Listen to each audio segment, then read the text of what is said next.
और ये कहा था कि सारे मोदी चोर हैं। कहीं बाजार में गया तो लोग मेरा मजाक उड़ा रहे थे कि सारे मोदी चोर हैं, और ये लोगों की निगाह में सारे मोदियों को चोर कहकर लोगों की निगाह में गिराने का प्रयास था। किसी जनप्रतिनिधि के बारे में आरोप लगा देंगे तो ये कदापि उचित नहीं है। लेकिन सवाल ये कि जिस तरह की घटना घटी है इससे लोग दहशत में जी रहे हैं, लोग डरे हुए हैं और अपशब्दों का प्रयोग करती है, हंगामा करती है, और समीर महासेठ को वहाँ से भागना पड़ता है। उसके निगाह में मंत्री का कोई महत्व नहीं है और मंत्री को मीटिंग छोड़कर भागना पड़ता है, मीटिंग स्थगित करना पड़ता है। और कोई मंत्री मुख्यमंत्री से बिना बात किए और छोड़कर मीटिंग चला जाए, इससे बड़ा मुख्यमंत्री का अपमान क्या हो।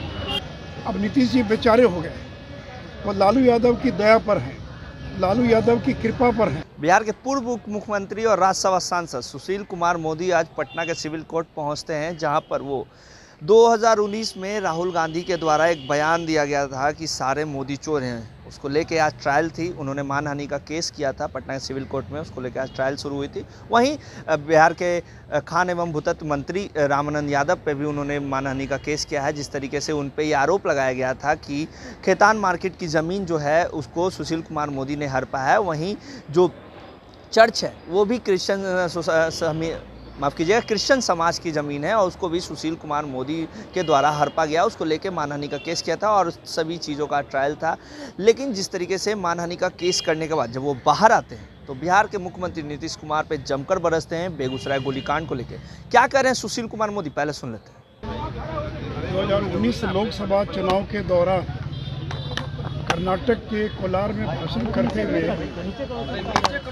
देश के प्रधानमंत्री श्री नरेंद्र मोदी को चोर कहा था और ये कहा था कि सारे मोदी चोर हैं। मोदी टाइटल वाले जो लोग वो सब लोग चोर हैं, क्योंकि मेरा भी टाइटल मोदी है। और उनके इस बयान के बाद मैं जब सचिवालय गया या कहीं बाजार में गया तो लोग मेरा मजाक उड़ा रहे थे कि सारे मोदी चोर हैं।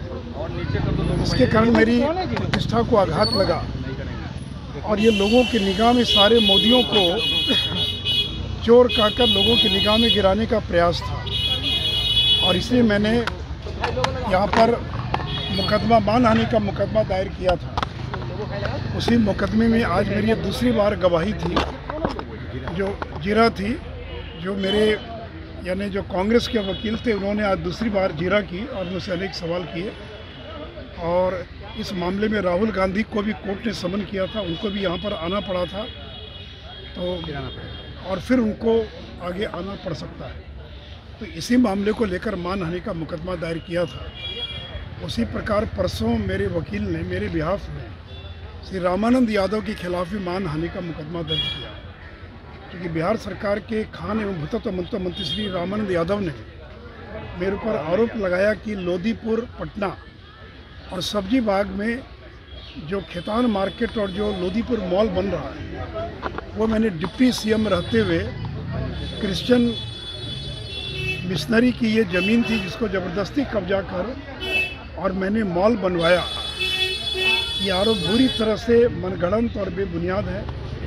इस आरोप के पक्ष में न तो कोई दस्तावेज उन्होंने प्रस्तुत किया, न कोई कागज प्रस्तुत किया और न ही माफ़ी मांगी। इसीलिए उनके खिलाफ में मानहानि का मुकदमा दायर किया गया है आईपीसी की धारा 499 और 500 के अंतर्गत, जिसमें कोर्ट से हमने आग्रह किया है कि श्री रामानंद यादव को वारंट के खिलाफ वारंट निर्गत किया जाए, उनको कोर्ट में हाजिर किया जाए, इस मामले का ट्रायल किया जाए और उनको सज़ा सुनाई जाए। इसके पहले मनोज झा जो राष्ट्रीय जनता दल के सांसद हैं और श्री चितरंजन गगन जो राजद के प्रवक्ता हैं, उन्होंने भी 3 वर्ष पूर्व इसी प्रकार का बेबुनियाद आरोप मेरे पर लगाकर मेरा चरित्र हनन करने का प्रयास किया था। उस मामले में भी मैंने मानहानि का मुकदमा दायर किया था।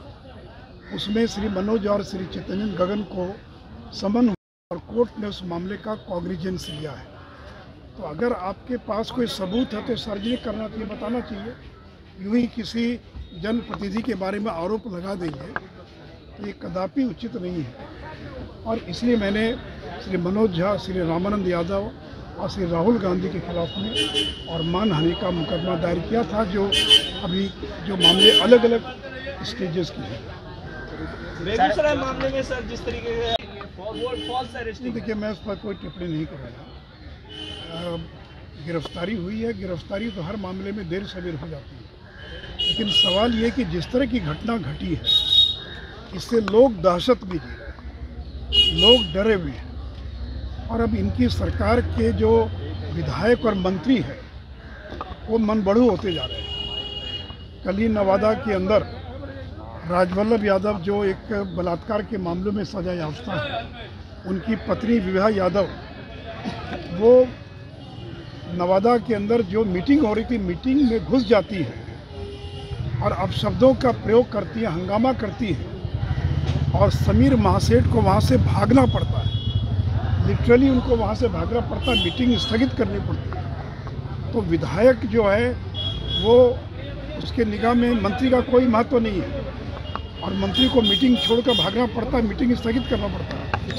बीमा भारती अपनी पार्टी के मंत्री के खिलाफ आपराधिक मामलों में लिप्त होने का आरोप लगा रही है और उससे जो सुधाकर सिंह है वो करे कि मैं चोरों का सरदार हूँ और आज भी अपनी बात पर कायम है, तो वो मुख्यमंत्री को चुनौती दे रहे हैं। और कोई मंत्री मुख्यमंत्री से बिना बात किए और छोड़कर मीटिंग चला जाए, इससे बड़ा मुख्यमंत्री का अपमान क्या हो। तो उनका जो प्रभाव था, जो आभा थी, वो कम होती जा रही। अब नीतीश जी बेचारे हो गए, वो लालू यादव की दया पर हैं, लालू यादव की कृपा पर हैं कि वो कब तक मुख्यमंत्री रहेंगे ये किसी को पता नहीं, क्योंकि समझौता ये हुआ है कि 2025 में के पहले मुख्यमंत्री की गद्दी तेजस्वी यादव को सौंप दी जाएगी और नीतीश जी बेदखल हो जाएंगे, वो बेरोजगार हो जाएंगे, प्रधानमंत्री तो नहीं बनेंगे बल्कि मुख्यमंत्री की उनकी गद्दी भी जो है चली जाएगी। लाइव बिहार